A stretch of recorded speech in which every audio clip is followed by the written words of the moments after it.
এখানে আজকে গরুর মাংসের তেহারি রান্না করা হবে।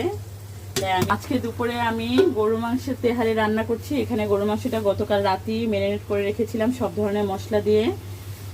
আর এদিকে এখন পেঁয়াজটা সরিষার তেল দিয়ে ভেজে নিচ্ছি, সাথে একটু রসুন বাটাও দিয়েছি, যেহেতু মনে হয়েছে গরুর মাংসতে রসুন বাটার একটু কম পড়েছে, তাই একটু রসুন বাটা দিয়ে ভালোভাবে কষিয়ে এখন ম্যারিনেট করা গরুর মাংসগুলো দিয়ে দিব।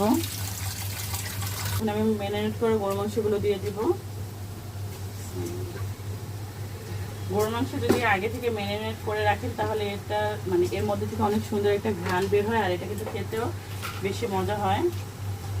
তাই আমি সবসময় আগের রাতেই ম্যারিনেট করে রাখি। একটু পানি দিয়ে দিলাম। এখন এটাকে ভালোভাবে কষিয়ে নিব।